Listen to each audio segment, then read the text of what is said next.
From the Presidential Palace, Manila, Dateline Malacañang.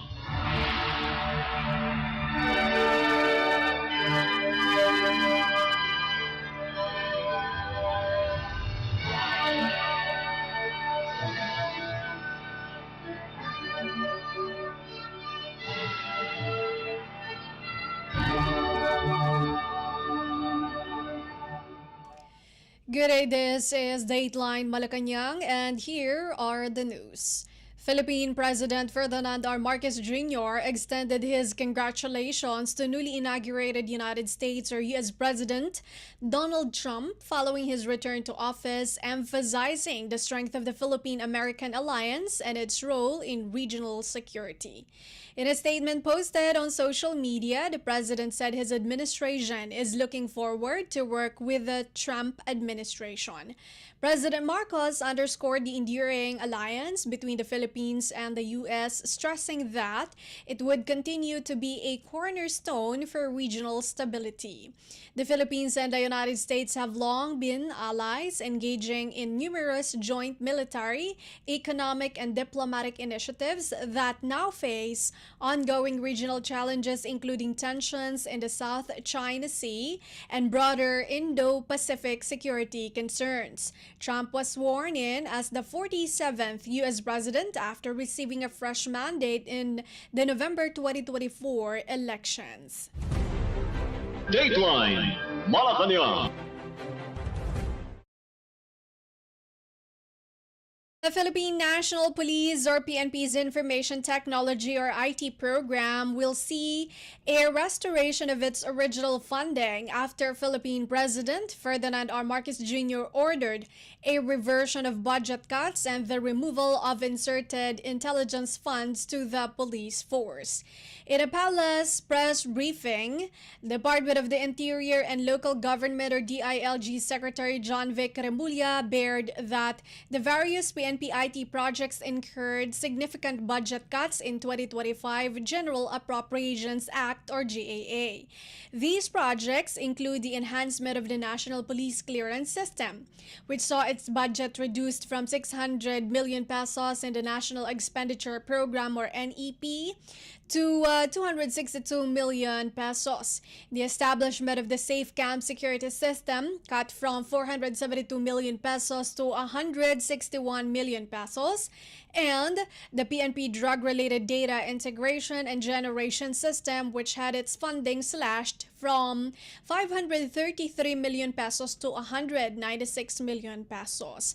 Remulla said that while these vital IT programs are being underfunded, nearly 1 billion pesos was allocated for the purchase of all-terrain amphibious vehicles for the Bicol region, and an additional 500 million pesos was added to the PNP's Intelligence Fund. In response, the President instructed Budget Secretary Amena Pangandaman to revert the PNP's IT program budget to its original amount and eliminate the additional 500 million pesos allocated to the Intelligence Fund. Remulla said the reversion of the budget cuts and the removal of the Intelligence Fund will free up funds which will be reallocated to support the integration and enhancement of the 911 emergency hotline system. The DILG chief said the added intelligence fund for the PNP was not discussed during the budget deliberations in Congress. So, as instructed by the President sa ating Budget Secretary, ay i-revert ang budget ng IT at tatanggalin yung additional 500 million pesos intelligence fund na nilagay sa GAA. So, return to original budget ng 820 million yata ang nasa PNP. Naging 1.3 billion. Ibabalik na naman sa dati siya.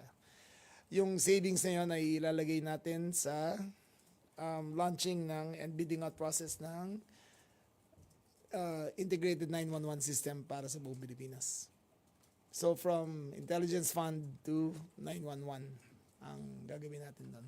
So it will be a fully audited bidding, audited system na under scrutinous bidding. Example ng reforms na gagawin namin sa bidding procedures, dati sa BFP ay para makabid ka, dapat 10 years kang supplier, tas naging 15 years kang supplier, tas naging 20 years kang supplier ng BFP. Therefore, for the last 20 years, dalawa lang ang supplier ng Bureau of Fire. Ang fire trucks na binibili ng BFP dati ay naghahalaga ng 15 million kada isa. Ngayon, magiging 8 million na lang dahil inopen up namin ng bidding. So from 2 suppliers, gagawin namin 10 suppliers as long as kaya nilang mag-fulfill ng supply at the best possible price at the same specs. From 15 million, bababa namin to 8 million dahil bubuksan lang namin yung bidding supply, yung bidding contracts. Pangalawa, ang 911 ay fully integrated, language sensitive sa buong Pilipinas. So kung nasa Ilocos ka, Ilocano ang sasagot sa iyo. Kung nasa Pampanga ka, Kapampangan sasagot. Kung nasa and so on and so forth. Kung sa Bicol, Oragon sasagot. So language specific siya. Lahat ng ang bawat fire truck ngayon ay may magkakaroon na rin ng isang ambulance dahil meron tayong 5,000 nurses sa BFP. So i-utilize natin yung capacity nila by pag may dumadating na fire truck, may darating rin na ambulance na hindi standard practice ngayon. Furthermore, yung 911 will have from caller to call center to dispatch, integrated na lahat. Kasama na ang body camera at locator device ng bawat police car at body camera ng bawat police na responder. It will also have hyperlinks to video. So kung naka-WhatsApp video ka, pinapakita mo kung ano nangyayari, may bibigay lang na hyperlink sa'yo. At on the spot, may doctor na pwede mag-advise or police na pwede mag-advise kung anong gagawin. So it will be the state-of-the-art system which will be according to world standards ang gagawin natin. Department of the Interior and Local Government Secretary John Vic Remulla.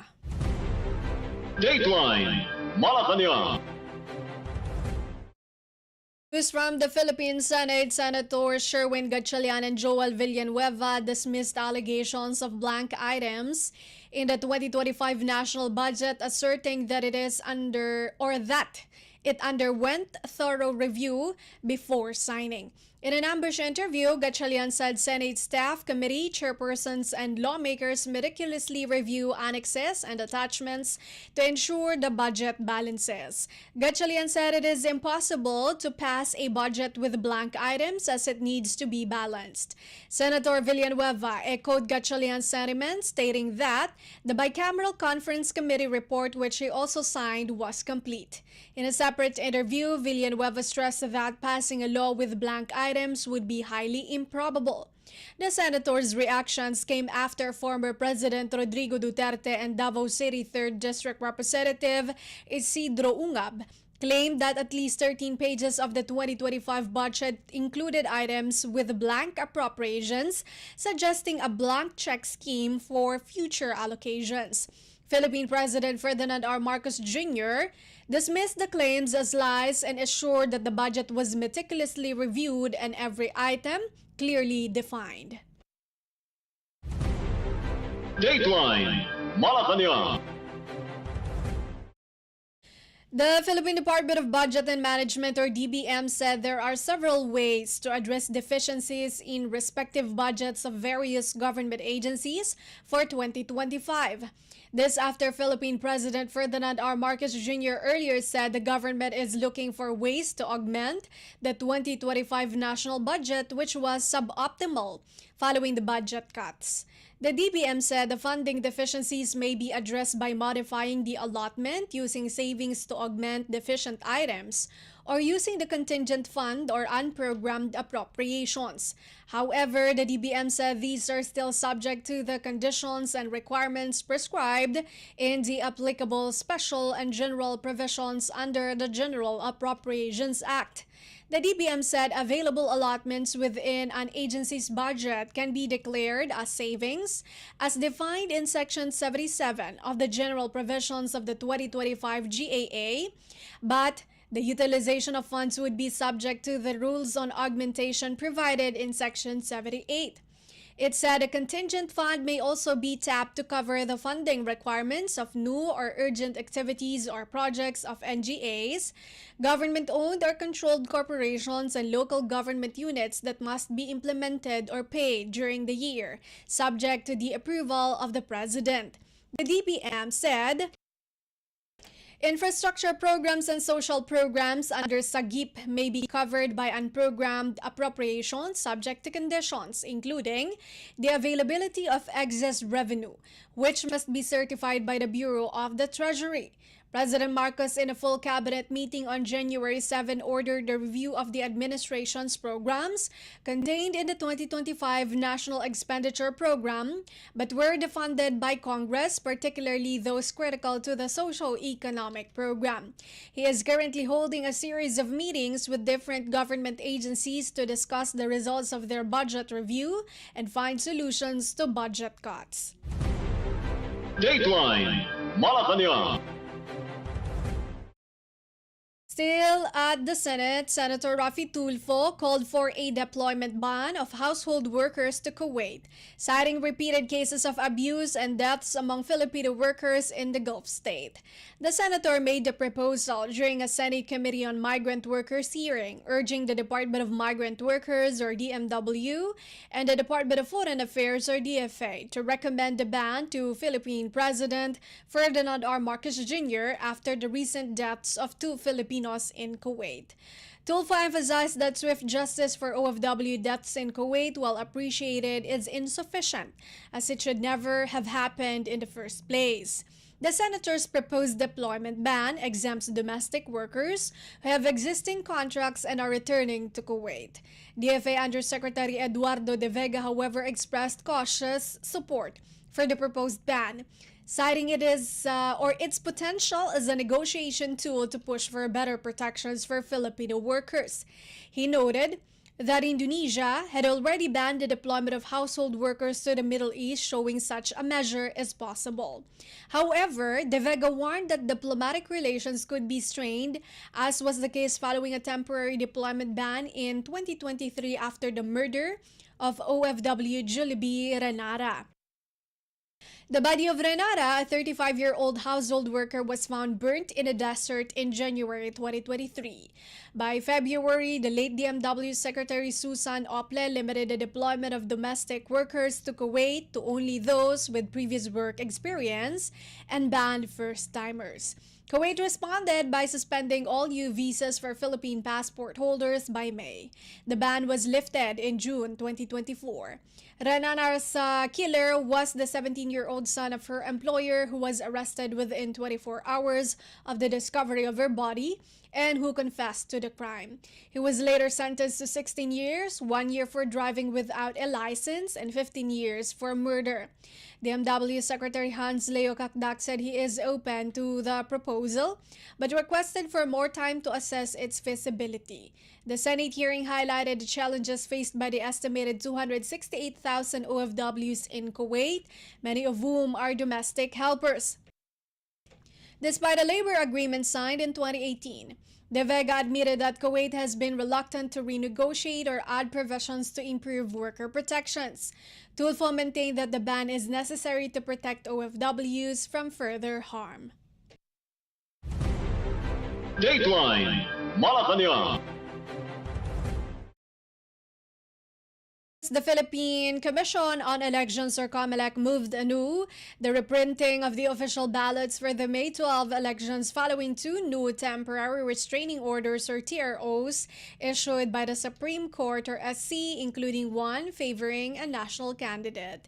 In a radio interview, COMELEC chairperson George Garcia said instead of January 22nd, they are considering moving the reprinting activities to January 25th. He said COMELEC staff will render overtime work from Wednesday to Friday to adjust the database and include the names of the two aspirants favored by the TROs. The SC on Tuesday said it has issued TROs favoring senatorial aspirant Francis Leo Marcos and dismissed Albay Governor Noel Rosal.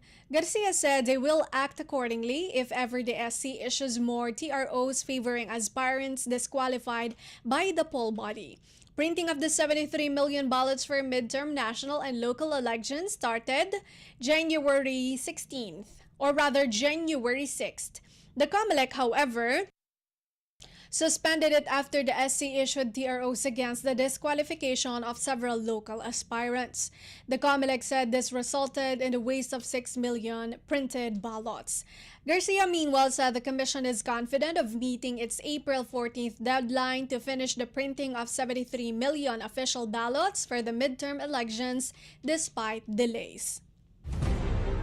Dateline Malacañang. In related news, the Philippine National Police or PNP said at least 250 were apprehended, while 255 firearms were confiscated on the first week of the election gun ban. As of Monday, the PNP said the National Capital Region or NCR and Central Luzon had the most violators with 65 individuals each, followed by Central Visayas with 31 violators and Calabarzon with 17. Those arrested were 2 foreign nationals, a soldier, 2 members of other law enforcement agencies, while the rest were civilians. Of the 255 firearms confiscated, 115 were revolvers, 71 were pistols, 6 were shotguns, 6 were explosives, 1 was a Class A firearm, 1 was a rifle, and 55 were other types of firearms. The region with the most firearms seized was the NCR with 67 guns confiscated, followed by Central Luzon with 64 and Central Visayas with 31.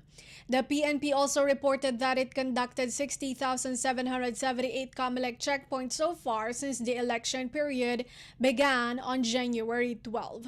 In a press briefing in Camp Crame on Tuesday, PNP Public Information Office Chief Colonel Rodolfo Tuaño reminded the public that the gun ban suspends all permits to carry firearms outside residence or PTC-4.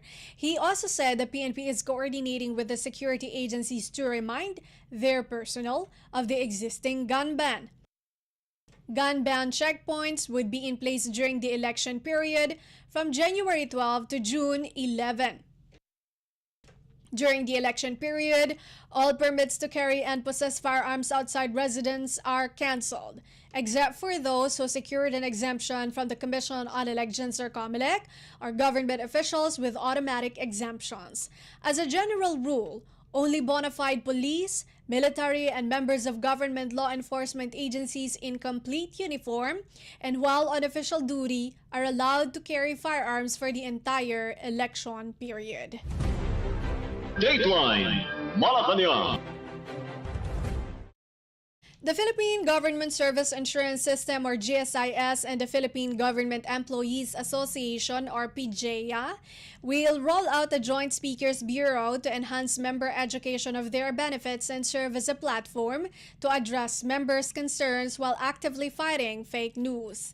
At a meeting held Tuesday, the GSIS and the PGEA outlined the action plan for the establishment of the Bureau.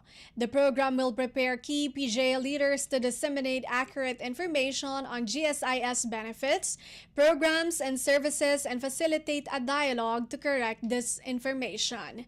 GSIS President and General Manager Vic Veloso said this initiative highlights the commitment to public service by ensuring that members have direct access to accurate information about the GSIS benefits. The groundbreaking effort was launched on December 4, 2024 during the celebration of the National Government Employees Week under Presidential Proclamation 1130.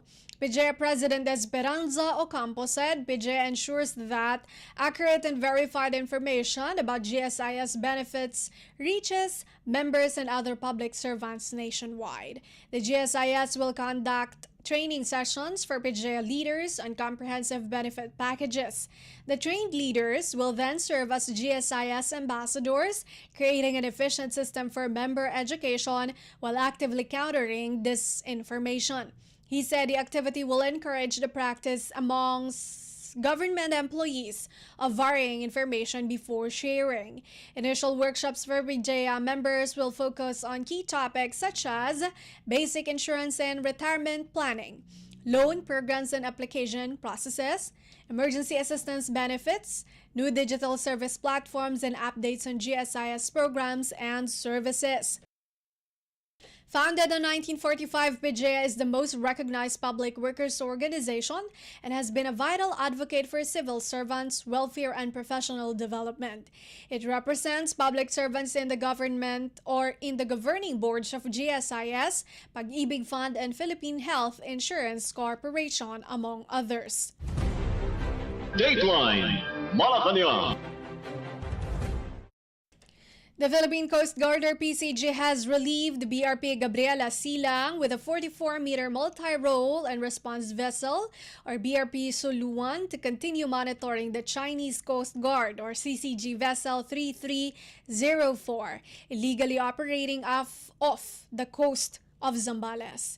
PCG spokesperson for the West Philippine Sea, Commodore J. Tariela, said a vessel was spotted at a distance of 60 nautical miles to 70 nautical miles. As of 9 in the evening of Tuesday, the vessel, commonly referred to as the Monster Ship, CCG 5901, is now 113 nautical miles away from Zambales, but remains within the country's exclusive economic zone or EEZ at a distance of 9 nautical miles from Bajo de Masinloc.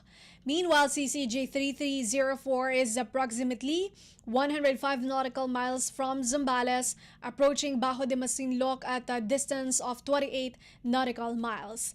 In a post over X Tuesday evening, Tariela said CCG 3304 was replaced by another Chinese vessel with bow number 3103.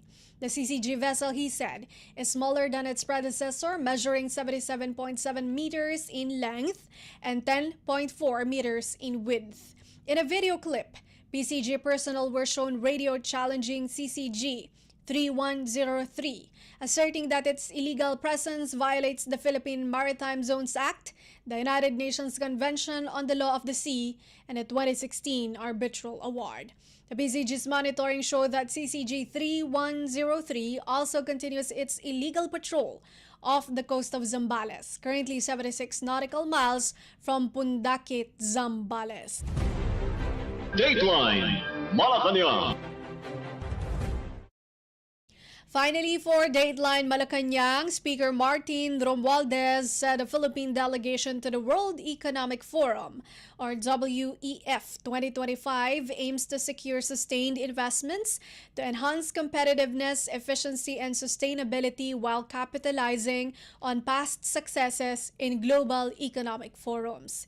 He said this year's forum, themed Collaboration for the Intelligent Age, provides an opportunity for the Philippines to showcase its resilience, innovation, and economic potential.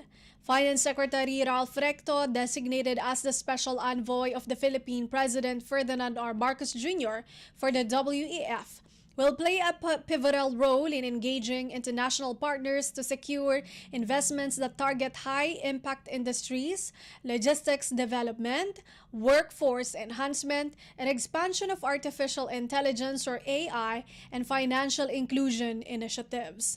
Romualdez underscored the importance of leveraging past achievements, including President Marcos Jr.'s introduction of the Maharlika Investment Fund or MIF, at WEF 2023.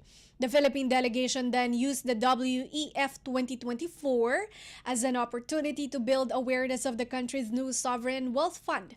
He also cited the Philippines' hosting of the inaugural WEF Country Roundtable in 2024, where WEF President Borge Brand lauded the Philippines' trajectory towards becoming a $1 trillion economy within the next decade.